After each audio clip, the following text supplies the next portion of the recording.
It's the first day of January 2018. Hello, good evening, and welcome to Business Focus, your weekly business and economic analysis program.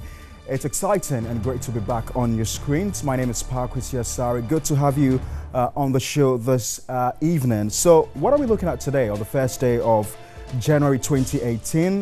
We're going to be looking at expectations and projections for the economy in 2018.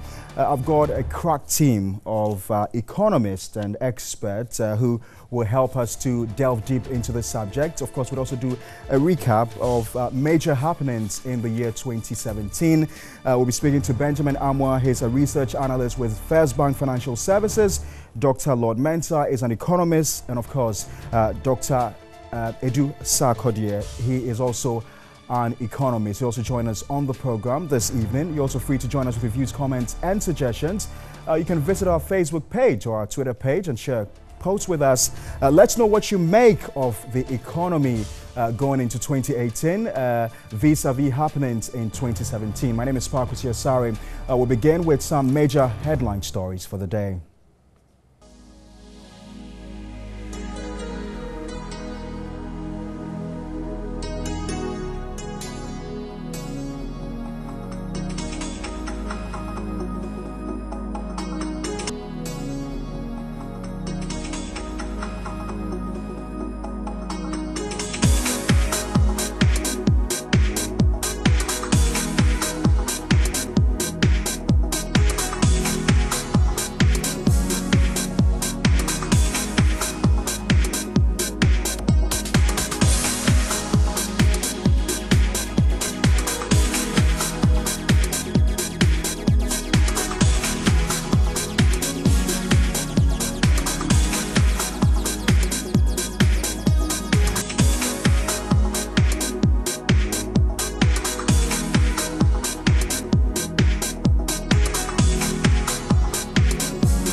All right, so you're welcome back to Business Focus, your weekly business and economic analysis program. My name is Parkwesi Asari. We're taking a look at expectations going into 2018 as well as projections for the economy. Let me briefly introduce my guest once again to you. Edu Sarkodie, he's an economist. He's here with us in the studio. Mr. Sarkodie, thank you very much for your time and good to have you on the program. And also to you, Benjamin Amoah. He's a research analyst with First Bank Financial Services. Gentlemen, let me first of all wish you a Merry Christmas and a prosperous New Year. Thank you. How's your Christmas and New Year been?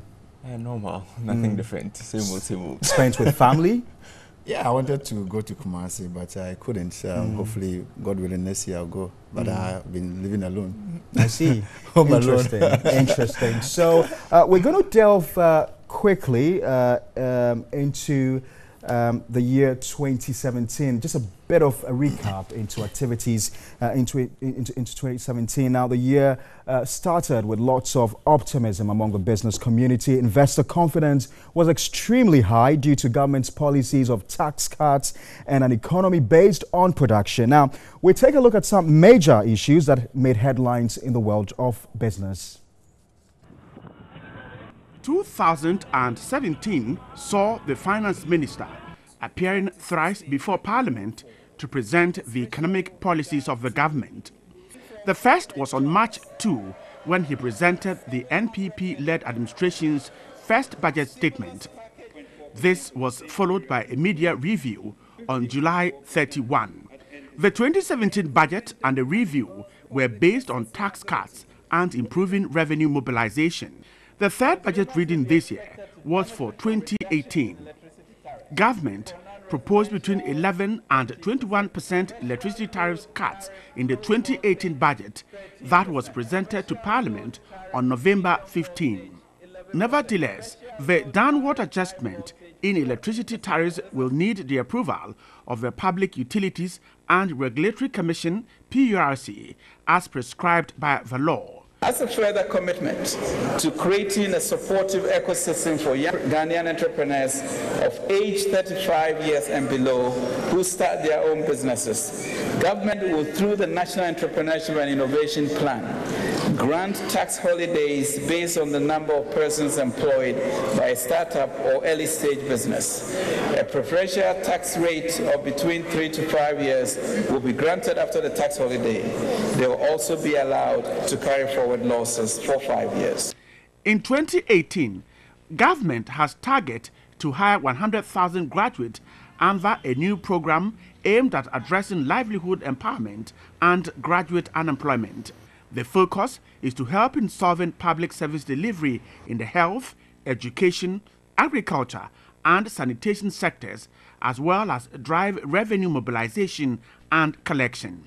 The finance minister revealed government will invest heavily in its flagship policies such as planting for food and jobs, one district, one factory, free senior high school, as well as agriculture and agribusiness.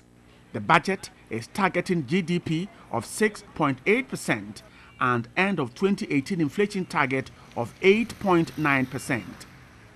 In the year under review, government also issued a 10-year and 7-year bond with the aim of getting 6 billion cedis to offset the legacy debts of the energy sector, which was about 10 billion cedis.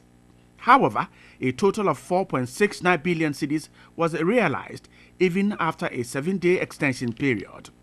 The 7-year component raked in 2.4 billion cedis as targeted at an interest rate of 19%. However, the 10-year bond failed to hit the 3.6 billion cedis mark. The minority in Parliament accused the economic management team for causing financial loss to the state for failing to raise targeted 6 billion cedis energy bond. The Ministry of Finance and the government, they have caused financial loss to the state. The simple point is that instead of them issuing a bond called plain vanilla, they decided to use this complex structure that has cost the taxpayer 2%. That can help the government to finance the free SHS that they are struggling to settle. The Ghana Stock Exchange on Monday, August 28, 2007, suspended the trading activities of 5 listed companies on the exchange. The 5 suspended companies were African Champion Industry, ACI, Clydestone Ghana, Golden Web, Pioneer Kitchenware, and Transaction Solutions Transol. The decision by the managers to suspend the companies was due to their failure to submit financial reports, non-payment of annual listing fees, and failure to conduct annual general meetings, among others. Year 2017 witnessed GCB Bank taking over UT and Capital Banks. Prior to the central bank revoking the licenses of Capital and UT banks, there were a total of 33 banks operating in the country, with 3 banks yet to begin operations. The Bank of Ghana announced that the takeover of the 2 banks became necessary due to severe impairment of their capital. The takeover led to hundreds of former workers of the now defunct UT Bank and Capital Bank receiving letters notifying them of termination of their appointments. Out of the over 1,300 combined staff of the two defunct banks, about 600 workers were retained. On the international front, the rush for digital currency Bitcoin increased the cryptocurrency's capitalization. As of December 16, $18,000 per Bitcoin commanded a hefty $300 billion market capitalization. Ahead of the 2018 economic year, the macroeconomic targets for the medium term will focus on real GDP to grow at an average rate of 6.2% between 2018 and 2020, with overall fiscal deficit to remain within a fiscal rule of 3 to 5%. All right, so that's essentially a sneak peek into activities that have transpired in 2017. Let me just quickly introduce to you a third guest. Jerry Afolabi is a financial analyst. Jerry, good to see you and good to have you on the program as well. So I'll start off with Edwos Sarkodie, who is an economist. As you just heard in that clip, a number of activities have happened in 2017. Starting from the budget and matters arising, we saw a number of tax cuts, which was to create a lot of incentive for businesses. We saw for the very first time the central bank deciding to stamp its authority.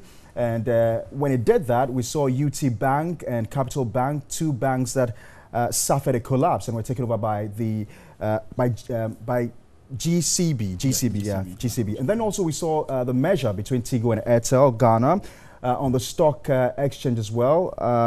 The Securities and Exchange Commission decided to suspend the licenses of a number of companies. So, Sarkodie, just give me a brief sense of what you make of all these activities. Well, I think that economic activities in the country is picking up. Very happy about that. The macroeconomic variables look good, having been stabilized. The manufacturing sector, the communication sector, the other sectors are picking up because you need to build the foundation. When you build the foundation, the others pick up. But we must discuss these things in perspective. We must always remember that this administration inherited a very tight, even negative fiscal space. You know, a situation where after paying your interest, paying your wages and salaries, paying the transfers to the government units, you are left with negative, not zero, negative. You have to even borrow. We haven't even talked about capital expenditure. So for things to pick up like this, I think it's a very good achievement for this administration. But it is still a major concern, looking at the number of programs, the rolling out free SHS and making a lot of promises, when in fact we don't have that much fiscal space. The budget, the public debt is very high. Right now it's around 140 billion cedis, close to still 69% of GDP is still high. So I'm just happy that economic activities are picking up. But government needs still to create fiscal space.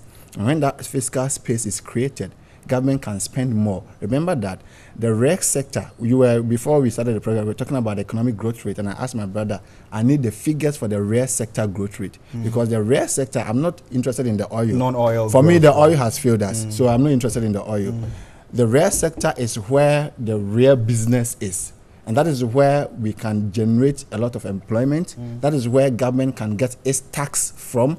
That is where we can get a lot of things going on. So, and the government's contribution to the rare sector is over 40%. So if government does not have money to spend, the rare sector does not pick up. So the others, the individuals, the private businesses are picking up, which is good news. But government still needs to deal with the negative fiscal space. And then before they can grow, they can spend and grow. Because, I mean, how can we be talking about industrialization when the capital expenditure is almost the same as that last 2016's figure? You know, so you need to invest heavily in capital, investment. We are talking about road construction. We are talking about electricity. We are talking about water. We are talking about sanitation. We are talking about railway. But is it not curious that although you talk about a certain contraction in expenditure, in the second quarter of last year, we saw a growth rate of 9%, about the highest in 2 years. Yes. How does that happen? If government is not spending, how do we experience? You mentioned that the other indicators, we've seen Treasury bill rate going down. It means that government is not going to compete. Okay, the rate at which government to compete with the private sector for funds is going down. Inflation is going down. Exchange rate stabilized a little bit. I mean, in the whole of 2017, we saw it move from 4.3 to 4.4, 4.3 to 4.4. The other sectors are also looking good. The manufacturing sector picked up. The communication sector. The other sectors like fishing, I didn't see much about fishing. So you are right that if government is not spending so much, how can we have that? And you mentioned confidence. Something about this administration they bring to board, they seem to have brought on board some amount of confidence in the eyes of the investors. They went to raise Eurobond, the domestic cedi-denominated bond. They had some subscriptions, and so I think it's the confidence that is coming back. So I am surprised to see that 5.9 figure. In fact, I'm very surprised. But I think that... Let me just go to Ben. Ben, you want to attempt a response to that? I think the main issue is you would have to compare growth in GDP with oil against growth with growth in the GDP without oil. Now, even though with oil it is 9.2%, at least as at the third quarter, for non-oil GDP growth is 5.9%. So you can see the significant difference between the two. And so a lot of the growth rates or a lot of the high growth... So the high growth is oil-induced. Exactly. And that's largely because during the course of 2017, we had serious issues with the FPSO at Tamils, which means that it wasn't really producing. Again, 10 came online sometime late last year. Right. So this year, you are seeing the FPSO at Tamils on the Jubilee fields come online, back again, and then you are seeing increasing production from 10. And so those two oil fields are combining to drive the GDP growth to the very high levels that we are seeing. Should we be excited? But like Mr. Dusakode said, that should not be the concern. The concern should be with the real economy. Absolutely. So we should be concerned with the non-oil GDP growth. Which that's is the 5.9%. But the point I wanted to land on is quickly that before Jerry comes in, without government spending so much due to the negative fiscal position that they inherited, and they cannot turn things around so much within a year, and we are getting this 5.9%, which is good news. It means that if government had enough room to operate, to invest heavily in capital expenditure and other sectors of the economy, we will be hitting close to 8 or even better growth rate for the economy. So I'm very happy about what is going on. I'm again, and if the economy goes well, why? Of course, we all enjoy. Let me hear government Jerry spends, and we will get higher figures. Let me hear Jerry out. Yeah, I think just like they've all said, it's good news for the country. What my concern, it has to do with the fact that the growth that we are seeing, it's not really on the non-oil sector growth, because when the economy is growing and it's oil-denominated growth, you realize that people who are supposed to be getting jobs, people who are supposed to be getting money in their pocket to be able to spend, so government, the economy opens up, because the more people spend, that is the more government, that's the more we get expansion in the economy. So I'm much concerned about the fact that government in this year should focus much more on how we want to see a lot more of organic growth. Organic growth, yes. Because the non-organic growth is not really helping, even though it's good news for all of us. It gives government money to be able to kind of project or be able to spend on some of their social intervention programs that they have embarked on, which is good news, because once you're able to put up that kind of investment capital, it helps the economy. I quickly would want us to, we'll briefly touch into 2018, but let's move again to one of the significant happening in 2017, which had to do with the collapse of UTN Capital Bank. That was a major issue, had consequence on jobs, for instance. Edu, when you heard the news, it was a Monday morning. When people were preparing to go to work. People were preparing to go to work. Yeah. What ran through your mind? Customers were so much frustrated about this news, and they didn't know whether they had to go and withdraw their money until the news came again that the takeover does not mean that we're going to collapse everything. But it also comes back to tell us that there are so many banks in the system who do not have the required capital, the required funds to operate. And therefore, Bank of Ghana's idea of raising the threshold, the threshold is a laudable idea. So we could, if you want to operate as a bank and you meet that threshold, it means I have the capacity to operate. So we shouldn't be allowing anybody at all to just get up and set up a bank and then collapse the following year. I'm sure my friend here will have to have the details, but what I'm saying is that these happenings in the economy can have some effect on us, because if an investor is sitting elsewhere looking at Ghana and he sees your banks collapsing, one bank absorbing the other, I mean, it gives a negative indication about the banking, operations, the banking business. I don't really think it's a bad idea for banks to acquire another. I don't think so. But why should they have to, acquire the other or take over? Well, if it's a matter of capital impairment, that's a major issue. It could be different reasons. It could be that maybe they didn't operate well, maybe the administrative, or managerial, fault. But we know that it was basically due to some capital impairment. Yeah, it was a major issue. Ben, you have been following this a lot more.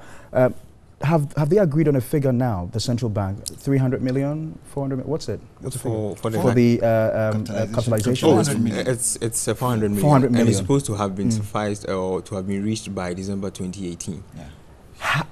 400 million. Yes, that's colossal. Actually, if you think about it in terms of dollar, in terms of the US dollar, it is not really colossal. Really? You see, what they do is that they try to peg our level of minimum capital requirements to what the international or the global markets would expect from a big bank.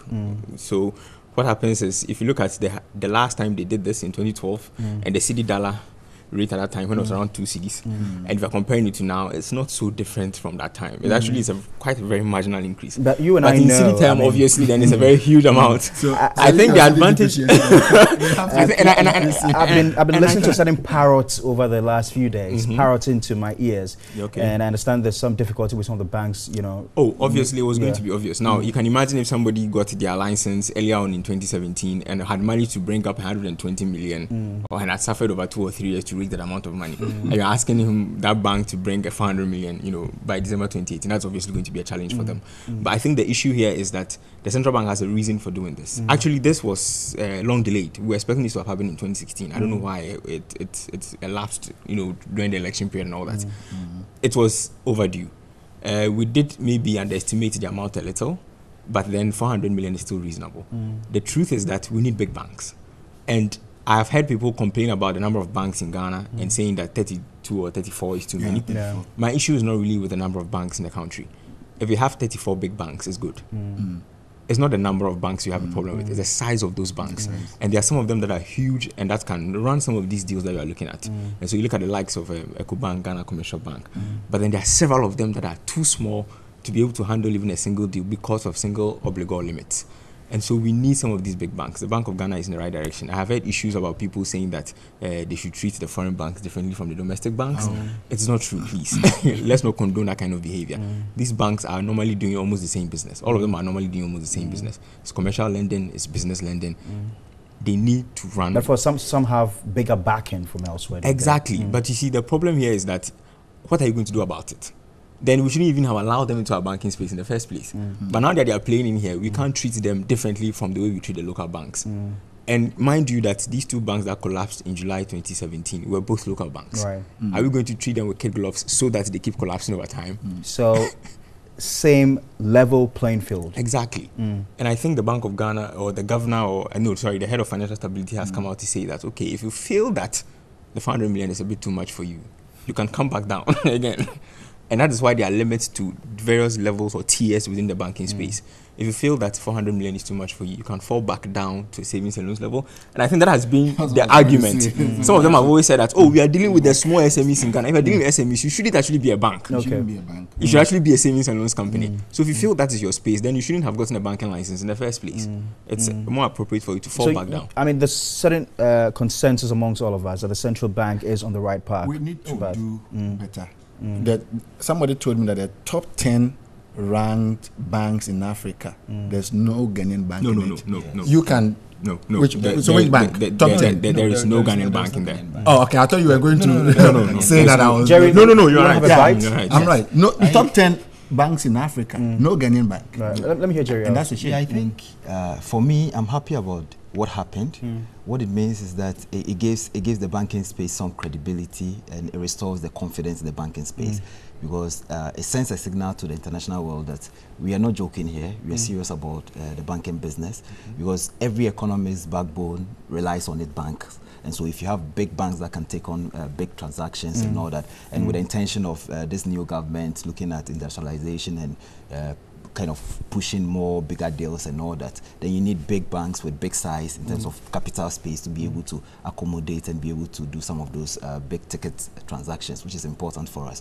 And so I think that he has restored that kind of confidence, and customers for some reason have become more proactive, more concerned about the kind of banks they're dealing with, more intrigued about the financials of these banks, because if you look at what happened, most customers that we know are not so enthused about the fact that the banks are doing well. I save with Ghana Commercial Bank, I save with UT Bank, as to whether their financials are good, as to whether they have huge impairments on their books and all that. People are not concerned about that. But now, people are more concerned. They want to know the financials of these banks. They want to know the kind of transactions they are doing and all that. The direction is moving away from just customer service and looking at more the financial business, which is good for us. So I think it's in the right direction. And then the minimum capital that has been raised, I have written severally on that, and I think that this is the time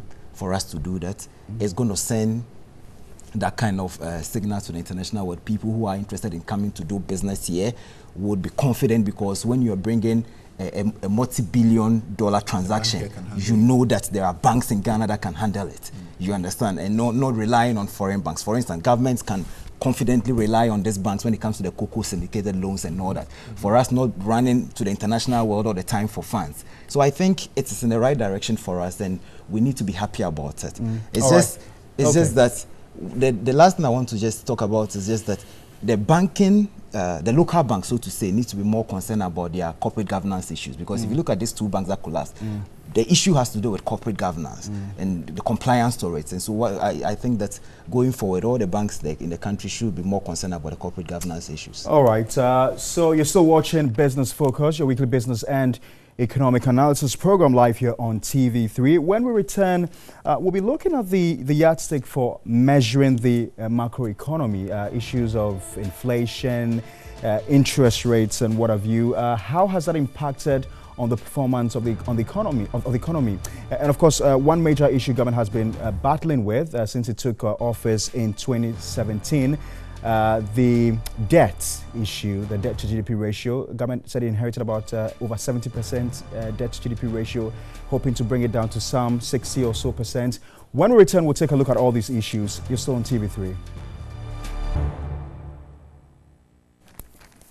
All right, you're welcome back to Business Focus, your weekly business and economic analysis program. We're taking a look at 2018 expectations as well as projections for the economy. My guest in the studio, Edu Sarkodie, is an economist, Jerry Afolabi, also a financial analyst, and Benjamin Amwa, he is a research analyst with First Bank Financial Services. Just before we went on the break, Ben, I was alluding to the macroeconomic indicators, and it appears that this government has performed creditably well in its first term. You look at the city to the exchange rates. You take a look at the inflation rate, for instance. How have they done it? I think, to be honest with you, some of it actually falls over from 2016. Okay. So, for instance, the stability we've seen in the CD dollar exchange rates came over from 2016. Right. Admittedly, it didn't start under this government. But then again, I would like to mention the fact that, most importantly, they were able to keep the fiscal deficit in check. I think for the first time in several years, we have seen the government actually fall far below its own fiscal deficit target. The NDC tried doing it several times during their when they were in power. They achieved that to some extent. I think in 2013. In 2013, actually they did. yeah. But that's like a long time ago. And that was a major attack on what had happened in 2012. The twin deficit that we had experienced. And I think the most important part of this whole situation was that apart from taming the fiscal deficit, or at least bringing it down, what's even more important is that the primary balance actually is expected to end 2017 in positive. As at September, it's at 0.2% of GDP. Now, why the primary balance is so important is because when the primary balance is positive, it means you're actually paying down your debt. Forget about the fiscal deficit. When your primary balance is positive, it means that aside from interest expenses, all your other expenditure items are being covered by the revenue you are earning. So if that's in positive, it means you're actually paying down the level of debt. And I think that is reflected in the slight reduction we have seen in the debt to GDP ratio. Currently it's around 68% as at October 2017, and that's commendable. So the fiscal deficit and the debt still issues, but at least we are heading in the right direction. Inflation, we saw that also in Atta Mills' first term. Exactly, and we are heading towards single-digit inflation again. Again, part of that is the stable inflation or the falling inflation we've seen has largely been driven by stability in the cedi-dollar exchange rate. A lot of the inflation we saw over the last 4 years was driven by imported goods or imported goods and services. So essentially what you're saying is that it has a direct relationship with the performance of the exchange rate. Exactly. In fact, our research has shown that a very significant portion of inflation is driven by exchange rate depreciation, especially with the US dollar. And so since that has remained stable over the last 2 years, that obviously leads to a decline. But has that cascaded into interest rates? Are we seeing that impact on interest rates? Interest rates for us as consumers has not changed that much. Actually, average lending rate is still around 29.1%, which is largely unchanged from around 31% at the beginning of the year. But for the government, it's significantly lower because government used to be paying 25%, around the middle of 2016, and currently are paying around 13-14% on the short-term end of the T-bills. So you see that government's actually paying a lot less in interest expenses. So even the budget shows that figures. So Jerry, we've seen Treasury bill rates come down to as low as what, about 13%? Yes, currently we're doing 11.8%. We've seen inflation go down consistently over the period. Why are we not seeing that, reflect in interest rates? You see, the main issue has to do with the cost of business for the banks. The truth is that if you look at what this government has done when they took office, prime rate, which is the policy rate, has been reduced from 25.5% drastically to 20% currently as we're speaking. But if you walk into any bank and you want a facility, you're going to pay in a range of 29 points excess of that. You understand? So if you look at the difference between how much Bank of Ghana is lending to the banks and how much they are giving to the final consumer, the difference is so huge. The reason is that the banks are operating at a higher cost in terms of their cost of doing business, and so when their cost of doing business is high, what you expect is that the consumer suffers because they would have to pass on all those costs to the consumer. And so that's the disconnect. So I'm looking at the issue of where government wants to push the private sector to grow the private sector. If you want to drive the private sector growth, then you have to make sure that the kind of cheaper funds that the banks are going to give, like the private sector is going to get, they are going to pay lesser interest on it. But if they are getting the facilities and they are paying higher interest, it will still not drive the growth that you want to see. Edu, we're made to believe that it was because government was crowding out the private sector, government was constantly borrowing on the domestic market, and that's why interest rates are high. Now, treasury bills are so low, and to even begin with, I think that your question is coming from the fact that this central bank has reduced the policy rate, and therefore the lending rate must respond. Two issues. Ghana's policy rate is still high. 20% compared to the sub-region? Yes. Okay. Some people are doing 15, 14. Even Zimbabwe. That's the point I'm developing. That's the point I'm developing. I'm saying that the policy rate has come down, but it is still high. Did you hear what he said? No, I'm saying. Did you just hear what he said? Yeah, we are coming from 26% to 20%. Absolutely. Yes, very significant. Yeah, I agree with him. But you don't expect the lending rate to fall below the policy rate, because the policy rate is the rate in a normal sense, the rate at which the commercial banks are supposed to borrow from the central bank. Right. So why do you expect me, the commercial bank, to borrow from a central bank at 20, and you expect me to lend to a customer? Somebody, that's not my argument. I'm just trying to say below that 20%. It won't happen. So they mentioned the operational cost. I think that they've said a lot about this lending rate. One other thing that I want to add is the confidence, the trust that these banks have in the economy. You see, for some years now, when the policy rate is reduced, the response from the lending rate will depend on the kind of or the amount of trust they have in the system. If they have so much trust that whatever is happening in the economy is a true reflection of what is supposed to be, and therefore we are going to sustain or maintain these stability, the indicators you mentioned, if you are going to maintain them for quite a long time, then they can reduce the lending rate, because they are in for business. They are not charity organizations. The commercial banks are in for business. So they wait and see the flow of the macroeconomic stability. Are we going to maintain them up to the medium term? Our medium term right now, we are talking about 2017 to 2021. So if we are expecting to see any true reflection of the lending rate, from the policy rate, then the macroeconomic stability that we are enjoying right now should be sustained for the medium term, and we must grow the economy. In that case, I'm very positive that the other indicators, because they are being maintained, the policy rate could come down further, because we're doing 15% in the year 2012. And so we could come down to between 10% to 15%. I mean, when I look at what's happening in other countries, I look at their interest rates, 3-4%, it makes sense. And I see what we're doing here. No, you see, Some people I am sure you are comparing us to, say, Cote d'Ivoire and the rest. Remember that most of those countries have their currencies linked to the euro, and so any stability that the euro enjoys is linked indirectly to the economy. So they can afford to keep interest rates. Let me just butt in here. Let me butt in here Okay. briefly. I will take a second break. When we return, we'll continue with our discussion on the 2018 economy and projections moving forward.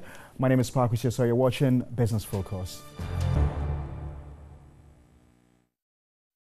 You're welcome back to Business Focus, your weekly business and economic analysis program, live here on TV3. It's our very first show for the year 2018, and my guest in the studio, Edu Owusu-Sarkodie, he's an economist. Jerry Afolabi, also a financial analyst, and Benjamin Amwa, a research analyst with First Bank Financial Services. There's heated debate in here in the studio. We've got just 5 minutes to wrap up. Guys, what do you want to talk about? Okay, so the banks. The problem with the banks is not that they are deliberately keeping interest rates high. Let's remember the fact that excess of 21%, excess of 20% currently are non-performing loans on the books of all the banks. Now, if you're a profit-making institution and excess of 20% of your main assets are non-performing, you want to make that profit from somewhere. Bringing interest rates down will not allow them to do that. That's one of the main reasons. Two, let's consider the fact that a lot of the money that they source from other institutions, including the Bank of Ghana and even institutions like IFC and Propaco, which they lend on to some of us, are long-term. Now, if they borrow some of these monies in excess of 20% or 25%, even though T-bills have fallen and policy rate has fallen in line with the T-bill rate, you can't expect them to quickly re-engineer lower rates because of that. You would expect them to wait for some time until they refinance those lending activities before they'll be able to pass it on to consumers at lower interest rates. How much collaboration goes on between the banks and credit referencing bureaus? Actually, our credit referencing bureaus, to be honest with you, are not very effective. They're not very effective. Exactly. Okay. Yes. So if banks continue to raise interest rates and people can't pay, who's But do you expect them to lower it? who loses at the end of the day? Well, obviously, and is that the why we have the consumers. non-performing loans rising? Exactly. But you see, another thing I would want you to look at here is that a very significant portion of the non-performing loans come from two sectors. One is the energy sector, and that I can say the full force of it falls on the government, whether past or current. Yeah. So you can't really blame the banks along those fronts. Some of them had letters issued from VRE encouraging them from the Bank of Ghana or whoever it is to give them loans, even though they had crossed the single obligor limits. So as for that issue, you can't really blame the banks. The second sector is the commercial sector. A lot of these companies suffered because of the economic downturn. So the banks gave them loans when they were actually very good companies, or when they didn't have credit issues. So at that point in time, it wasn't like their risk management or their credit policy was insufficient. It was. It's only that as a result of the economic downturn, several of those companies, especially within the SME space, started having difficulties. And if you have a large proportion of your lenders or your borrowers coming from the SME space, you don't expect to survive. That is what happened to UT Bank and Capital Bank, because those two were savings and loans companies that transferred into commercial banks. And so a large proportion of their borrowers were actually within that space. I'll come back to you for a wrap-up, but Jerry, you mentioned corporate governance issues, and I'm quite excited about that because I know the central bank, since 2017, has tried to, come up with certain amendments. For instance, one of the most exciting ones is that chief executives of banks, cannot go beyond a 3-term tenure. I think. Yes. How much of this would really inure to the benefit of the banking industry? Just like you rightly said, I think that if we are able to, if the Bank of Ghana is able to become more strict in terms of it whipping cracking the whip on these banks in terms of their corporate governance issues, some of these things will be dealt with, because you realize that most people who get some of these facilities from the banks, in quote unquote, don't even qualify, because the kind of documents they present to the banks don't suffice for the facility, but they end up getting the facility because some big man somewhere would, exactly. And so you realize that most of the chunk of these non-performing loans that he's talking about is as a result of those things. But if, unlike other places, for instance, the UK or other places, those things nobody kind of want of a better word, is lenient on it. But you see, in all this, there must be a bigger blame, which must fall on government. Because you see, when people go for the loans at such high interest rates, and you have things like power, the cost of power being high, and you have SMEs who have to rely on power, and they're paying so much. At the end of the day, all these things affect repayment. I agree. You see, irrespective of the fact that government has a critical role to play, notwithstanding that, I am saying that the banks too has a responsibility to ensure that in terms of granting facilities and all that, they are strict in their kind of procedures. Because if you don't put in those kind of measures, and if you overlook other things where chief executives or owners of these banks kind of override most of this or veto some of these credit policies and all that, and give facilities to, you end up getting this kind of issues. Let me take a wrap-up comment. Well, I think the end of all the discussion is for the private sector to get access to credit, so they could invest in their businesses. Remember that Ghanaians are waiting for government to create jobs. The one district, one factory promise, they are waiting for them. And it's not only going to be a government thing, it's going to be a PPP, where the government will allow the individuals to bring in their funds and get in these factories. So linking those two is very important, because you need to get a credit at a lower rate in order to invest. But my take on the one district, one factory is that we must be concerned about the other facility. We must build industrial village. Thank you very much. Is an economist. Thanks very much for your time. Also to Benjamin Amwa, a research analyst with First Bank Financial Services, and Jerry Afolabi, who's also a financial analyst. Gentlemen, thank you very much for your time, and it's exciting to see you guys on the first day of 2018. Hopefully, I'll see you in the coming days. My name is Parkwesi Asare. Thanks very much for watching. We're going to bring to you a documentary shortly. Bye-bye.